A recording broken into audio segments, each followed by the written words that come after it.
السلام علیکم ناظرین، اس ایپیسوڈ کے آغاز میں ہم دیکھتے ہیں واس فرقان قرارگاہ کا منظر دکھایا جاتا ہے جس میں اقصیٰ خاتون کو ہوش آ جاتا ہے۔ اتنے میں ہی وہ اپنے پاس الپرسلان صاحب کا رکھا ہوا کپڑا دیکھتی ہے۔ اتنے میں کنائی خاتون آ کر کہتی ہے، بیٹی ہم تمہیں راستے میں تلاش کر رہے تھے، کیا تم ٹھیک تو ہو میری بچی؟ اقصیٰ خاتون کہتی ہے، نہیں ہوں والدہ، بالکل بھی ٹھیک نہیں ہوں۔ اس کے بعد وہ اٹھتی ہے اور اپنا وہ تحفہ اٹھا کر دیکھنے لگتی ہے۔ کنائی خاتون کہتی ہے، باتور صاحب نے کچھ بتایا ہے مگر حقیقت تم سے معلوم کرنا چاہتی ہوں۔ الپرسلان صاحب نے اقصیٰ خاتون کو کہیں نہ جانے دینے کا حکم دیا ہے، زخم کی تندرستی کے لیے یا پھر کسی اور وجہ سے۔ اقصیٰ خاتون کہتی ہے، مجھے دیکھ لیا ہے والدہ، مجھے کیا کمینوں سے ملتے ہوئے دیکھ لیا ہے، اسے بابا کہتے ہوئے سن لیا ہے۔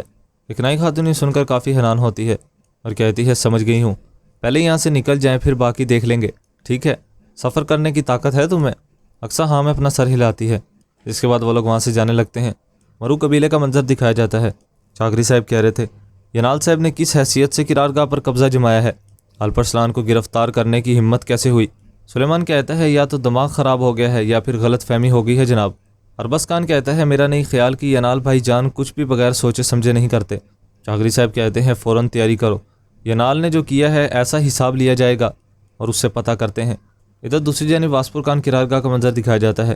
ایک نئی خاتون اقصیٰ کو لے کر باہر نکلتی ہے تو سپاہی کہتا ہے، اقصیٰ خاتون کے جانے کی اجازت نہیں ہے، الپرسلان صاحب اور باتور صاحب کے قطعی احکامات ہیں۔ ایک نئی خاتون کہتی ہیں، اگر پوچھیں گے تو کہہ دینا کہ میں لے کر گئی ہوں۔ سپاہی کہتا ہے، ہرگز نہیں والدہ، اجازت دی تو میرے لیے مشکل ہو جائے گا۔ ایک نئی خاتون کہتی ہے، زخمی بچی کو گھوڑے کی پیٹھ پر بٹھا کر بھگا نہیں لے جا رہی، قبیلے میں لے کر جاؤں گی، ہٹو راستے سے۔ اتنے میں ہی باتور صاحب آ جاتے ہیں اور کہتے ہیں، ہرگز نہیں۔ ینال صاحب کہتے ہیں، کہاں جا رہی ہیں والدہ؟ ایک نئی خاتون کہتی ہے، ینال صاحب آپ خیر تو ہے، آپ یہاں پر کیا کر رہے ہیں؟ ینال صاحب کہتے ہیں، اب یہ جگہ موصل کی ولایت سے منسلک ہے۔ ایک نئی خاتون کہتی ہے، موصل کے والی بننے کا سن رہے ہیں، آپ کو مبارک ہو، یہ جگہ آپ کی نگرانی میں ہے یعنی کہ۔ ینال صاحب کہتے ہیں، قبیلے پہنچ کر چاغری صاحب کو میرے خاص سلام عرض کیجیے گا۔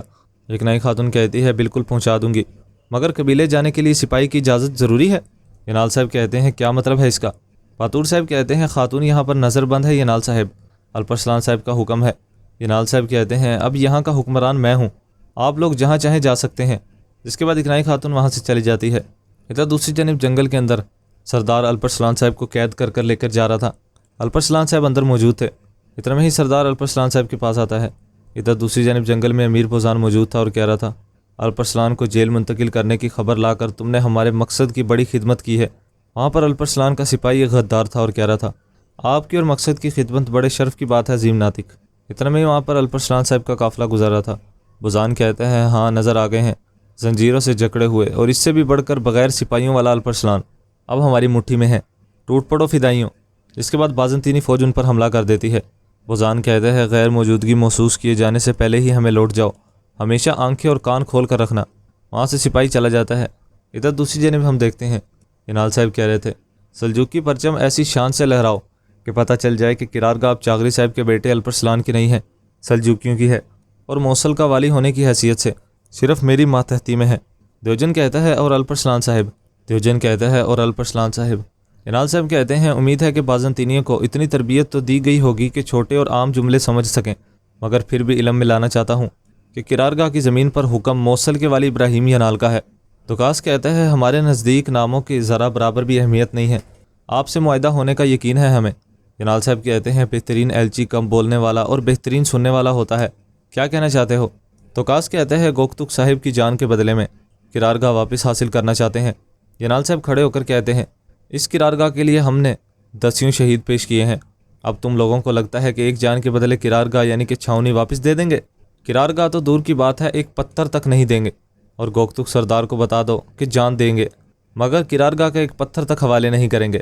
ادھر دوسری جانب جنگل میں الپرسلان کا قافلہ آگے بڑھ رہا تھا۔ سردار کہتا ہے، پانی پینا چاہیے حضور۔ الپرسلان صاحب کو وہ پانی دیتا ہے۔ الپرسلان صاحب پانی پیتے ہیں اور کہتے ہیں، کافروں کی جانب سے معاہدے کی اگلے ہی روز قرارگاہ پر حملہ کرنے کی کوئی سمجھ نہیں آتی ہے۔ سردار کہتا ہے، یہ کافروں کا پہلی بار معاہدہ توڑنے کا واقعہ نہیں ہے حضور۔ الپرسلان صاحب کہتے ہیں، درست ہے، مگر واس فرقان میں ہزاروں سپاہی رکھنے والا کماندار قرارگاہ پر قبضہ نہ ہونے کا یقین رکھتے ہوئے بھی صرف 20 سپاہی بھیجے گا؟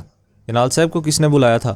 سردار کہتا ہے، گوکتک صاحب نے پیغام بھیجا تھا، حملے کے وقت قرارگاہ پر موجود ہی تھے، پھر کافروں کے ہاں قیدی بن گئے۔ الپرسلان صاحب کہتے ہیں، اس قدر اتفاق تسلیم کرنا ایپیسوڈ کا اختتام ہو جاتا ہے. پسند آئے تو ویڈیو کو لائک کر دیں, چینل کو سبسکرائب کر دیں. اب ملاقات ہوگی نیکسٹ ویڈیو میں. اللہ حافظ.